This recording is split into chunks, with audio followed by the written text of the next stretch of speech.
Hello guys, আসসালামু আলাইকুম। আপনারা সবাই কেমন আছেন? আশা করছি সবাই খুব ভালো আছেন। আলহামদুলিল্লাহ, আল্লাহর রহমতে আমিও খুব ভালো আছি। তো খুবই সহজ পদ্ধতিতে ঘরোয়া কিছু উপকরণ দিয়ে আজকে আমি বানাবো ক্রিম ছাড়া, মিল্ক পাউডার ছাড়া, মোল্ড ছাড়া সবচেয়ে সহজ পদ্ধতিতে মালাই কুলফির রেসিপি। তো মানে মালাই কুলফিও বলতে পারেন, আবার বাটি আইসক্রিমও বলতে পারেন। তো দেখুন, তার জন্য আমি এখানে নিয়ে নিয়েছি 1.5 লিটার দুধ। তো দুধটাকে আমি ভালো করে ফুটিয়ে নেবো। তো 1.5 লিটার দুধটাকে আমি হাফ করে নেবো। ভালো করে জাল করে নিতে হবে, একদম দুধটাকে কমিয়ে নিতে হবে। তো একেবারে সহজ পদ্ধতিতে ঘরোয়া কিছু উপকরণ দিয়ে দারুণ স্বাদের এই আইসক্রিম রেসিপি আপনারা ঘরেই বানিয়ে ফেলতে পারবেন খুবই সহজে। একবার বানিয়ে দেখুন, বারবার খেতে মন চাইবে। তখন আর বাজারের কেনা কোনো আইসক্রিমের আপনার ভালো লাগবে না। তো দেখুন, দুধটা ভালোভাবে জাল করে নিচ্ছি। তো আগের থেকে দেখুন অনেকটা পরিমাণেই কমে যাচ্ছে। তো এখনও আমি কিছুটা পরিমাণ জাল করে নেব। অনেকটা পরিমাণেরই কমিয়ে নিতে হবে।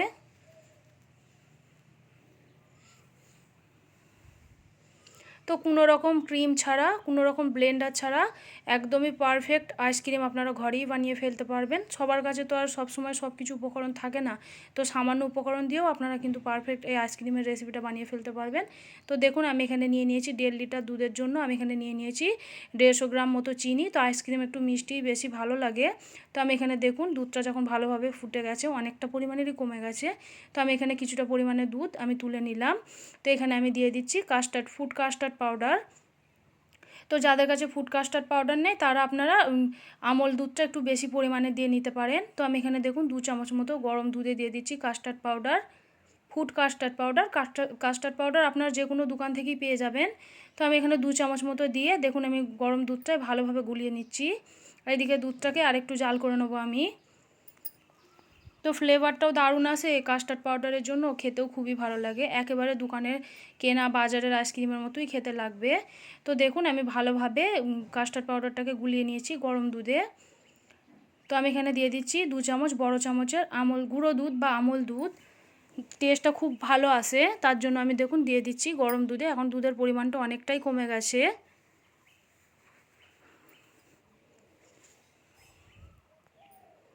তো ভালোভাবে দেখুন, আমি ভালোভাবে মিশিয়ে নিচ্ছি যাতে না ডেলা হয়ে যায়।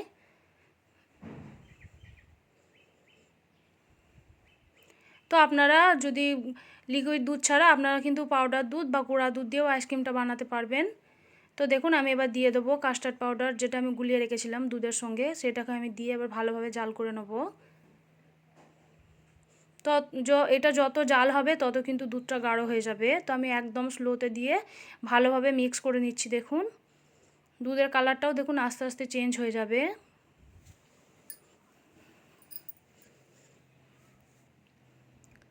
তো খুব ভালোভাবে আমি জাল করে নিচ্ছি।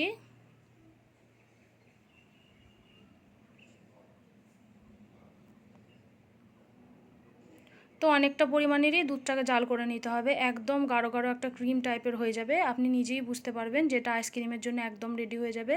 তো এখনও কিছুক্ষণ আমি জাল করে নেবো, 2 থেকে 3 মিনিট। তো দুধের কালারটা দেখুন আস্তে আস্তে মাশাআল্লাহ অনেকটা সুন্দর হয়ে যাচ্ছে, আর অনেকটা গাঢ়ও হয়ে যাচ্ছে দুধটা, দেখেই বুঝতে পারছেন। তো আপনারা চাইলে এটা কোনো আইসক্রিমের যে ডাব্বাগুলো আছে ওইগুলোতেও বসাতে পারেন, আর যদি চান তো এমনি আপনারা একটা বড় ডাব্বাতেও বসাতে পারেন। তো আমি এখানে নিয়ে নিয়েছি আমুল ইয়ার মিঠা ক্রিম। তো ক্রিমটা একটু দিয়ে দিচ্ছি, টেস্টটা খুবই দারুণ আসে, ফ্লেভারটাও খুবই ভালো লাগে। তার জন্য আমি এখানে 3 চামচ মতো মিঠা ক্রিম দিয়ে দিলাম আমুলের। তো এবার ভালোভাবে আমি মিক্স করে নিচ্ছি, একবার দেখুন। তো আপনাদের কাছে না থাকলে আপনারা নাও দিতে পারেন। তো কতটা গাঢ় হয়ে গেছে দেখেই বুঝতে পারছেন। মাশাআল্লাহ কালারটাও কিন্তু দারুণ এসেছে, একদম মালাই কুলফি যে কুলফিগুলো বিক্রি হয় সেইগুলোর মতোই দেখতে লাগছে দেখুন।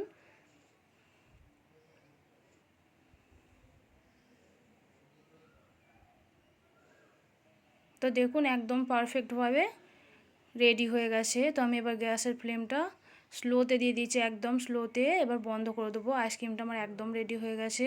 তো এবার আমি এটা ভালোভাবে ঠান্ডা করে নিয়েছি, খুব ভালোভাবে ঠান্ডা করে নিতে হবে। তো দেখেই বুঝতে পারছেন একদম একটা ক্রিম দারুণ সুন্দর একটা আইসক্রিমের ব্যাটার রেডি হয়ে গেছে। তো এটাকে আমি এবার একটা মিক্সি জারে ঢেলে নেব।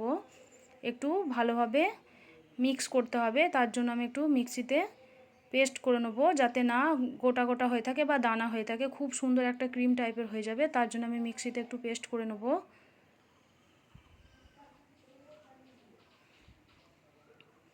তো দেখুন আমি এবার ভালোভাবে মিক্সিতে পেস্ট করে নিচ্ছি, খুব ভালো একটা ক্রিম টাইপের হয়ে যাবে।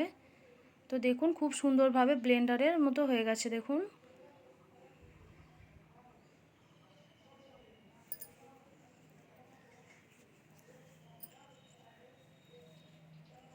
তো আমি আরেকটু ভালোভাবে ঘুঁটে নিচ্ছি দেখুন।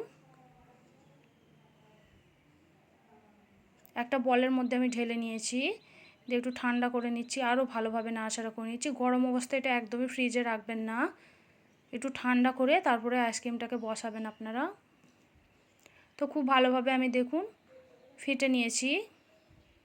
তো এখানে আমি একটা নিয়ে নিয়েছি এরকমভাবে ডাব্বা। তো আপনাদের কাছে আইসক্রিমের ডাব্বা থাকলে সেটাতে বসাতে পারেন। তো আমি এরকম একটা খেজুরের ডাব্বা নিয়ে নিয়েছি। তো যেরকম কেনা আইসক্রিমগুলো হয় আমি সেরকমই বানাচ্ছি, তার জন্য এরকম একটা ডাব্বা নিয়ে নিয়েছি। দিয়ে পুরো ক্রিমটা এবার ঢেলে দিচ্ছি আমি এর মধ্যে দেখুন। তো দেখেই বুঝতে পারছেন ঘনত্বটা কেমন রাখতে হবে। খুব বেশি গাঢ় হয়ে গেলে কিন্তু ভালো লাগবে না, যদি এর থেকে একটু বেশি গাঢ় হয়ে যায় তাহলে কিন্তু আইসক্রিমটা পারফেক্ট হবে না। যেরকম আমি রেখেছি এরকমই রাখার চেষ্টা করবেন।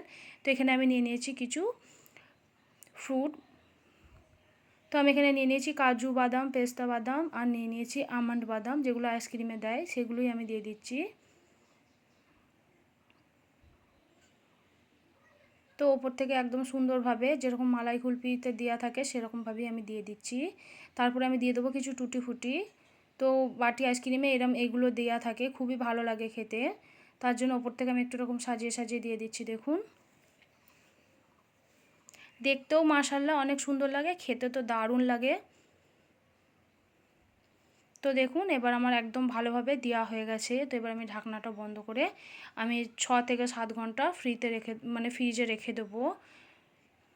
এটা বেশি নাড়াচাড়া করবেন না, বেশি নাড়াচাড়া করলে কিন্তু আইসক্রিমটা ভালোভাবে বসবে না। তো একেবারে আমি 6 ঘন্টা পর আমি নিয়ে এসে আপনাদেরকে আমি দেখাবো। তো দেখুন আমি এবার ফ্রিজে ভরে দিচ্ছি। তো আমি আইসক্রিম জোনে দিয়ে দিলাম। দেখুন যেখানে আইসক্রিম ডিপে দেবেন কিন্তু আইসক্রিম জোনে দেবেন, খুবই ভালোভাবে আইসক্রিমটা বসবে। তো দেখুন আমি চলে এসেছি 6 ঘন্টা পর। তো দেখা যাক আইসক্রিমটা কত ভালোভাবে বসেছে। তো দেখুন খুলে নিচ্ছি আমি ডাব্বাটা। তো এবার চেক করে নেবো যে পারফেক্ট বসেছে কিনা। তো দেখুন খুব সুন্দরভাবে বসেছে, তো একেবারে উঠে আসছে না, দেখেই বুঝতে পারছেন একদম পারফেক্ট যে বাটি আইসক্রিমগুলো বিক্রি হয় সেই রকমই হয়ে গেছে। তো এখানে আমি একটা নিয়ে নিয়েছি এরকমভাবে একটা কাঁচের প্লেট। তো আমি এরকম একটা চামচ নিয়ে নিয়েছি, যেহেতু আইসক্রিমের চামচগুলো এরকম টাইপেরই হয় তাই আমি একটা চামচ নিয়ে নিচ্ছি। দিয়ে এরকমভাবে দেখুন কতটা সুন্দরভাবে পারফেক্ট একটা আইসক্রিম হয়ে গেছে, দেখেই বুঝতে পারছেন একেবারে কেনা আইসক্রিমের মতো, কোনো অংশেই কিন্তু কম নাই, বাজারের মতোই একেবারে সেম টু সেম, খেতেও কিন্তু দারুণ ছিল। তো দারুণ স্বাদের এই আইসক্রিমটা আপনাদের কেমন লেগেছে অবশ্যই কিন্তু কমেন্ট করবেন, শেয়ার করবেন, লাইক করতে একদমই ভুলবেন না। আর পারফেক্ট এই আইসক্রিমটা যদি আপনারা না জেনে থাকেন অবশ্যই একবার বানিয়ে দেখুন আর কমেন্ট করে বলুন যে কেমন হয়েছে। আমার তো দারুণ লেগেছে, আপনাদের কেমন লেগেছে সেটা কিন্তু কমেন্ট করে জানাবেন। তো দেখুন কতটা সফট আর কতটা সুন্দর হয়েছে, দেখেই বুঝতে পারছেন একেবারে কেনা আইসক্রিমের মতোই, দেখতেও যতটা সুন্দর খেতেও মাশাআল্লাহ অনেক ভালো হয়েছিল। তো দেখুন ওপর থেকে আমি দিয়ে দিচ্ছি কিছু টুটি ফুটি। তো দেখুন কতটা সুন্দর হয়েছে মাশাআল্লাহ, আপনারা এরকমভাবে বানিয়ে স্টোর করেও রেখে দিতে পারেন। বাড়িতে যদি কোনো মেহমান আসে তাদেরও বানিয়ে দিতে পারেন, তারাও দেখবেন আপনার অনেক প্রশংসা করবে। আর একেবারে বাজারে যেরকম কেনা আইসক্রিম হয় সেরকমই লাগছিল খেতে। তো আপনাদের কেমন লেগেছে অবশ্যই কিন্তু লাইক করবেন, শেয়ার করবেন, কমেন্ট করতে একদমই ভুলবেন না। আর আমার চ্যানেলে যদি নতুন হয়ে থাকেন চ্যানেলটিকে অবশ্যই সাবস্ক্রাইব করবেন। আর আমার ভিডিওটা স্কিপ না করে পুরোটা দেখার অনুরোধ রইল। সবাই দেখে কিন্তু লাইক করে না, তো ভিডিওটা দেখার সাথে সাথেই প্লিজ একটা করে লাইক করবেন, লাইক কমেন্ট শেয়ার কোনোটাই করতে ভুলবেন না। আর আইসক্রিমের রেসিপিটা আপনাদের কেমন লেগেছে সেটাও কিন্তু কমেন্ট করে জানাতে একদমই ভুলবেন না। আর রেসিপিটা যদি অজানা থাকে ঝটপট আজই বানিয়ে দেখুন আর কমেন্ট করে বলুন যে একেবারে দোকানের মতো হয়েছে কি না। আমার তো দারুণ লেগেছে, আপনাদের কেমন লেগেছে সেটা কমেন্ট করে জানাবেন। তো তো দেখুন আমি চামচে করে তুলছি, কতটা ক্রিমি আর কতটা সুন্দর দেখেই বুঝতে পারছেন। এরকম গরমে যদি পারফেক্ট এরকম একটা আইসক্রিমের রেসিপি খুবই সহজে বানানো যায়, তাহলে সবসময় আর বাজারে কেনার কোনোই দরকার নেই। তো অবশ্যই লাইক, কমেন্ট, শেয়ার কোনোটাই করতে ভুলবেন না।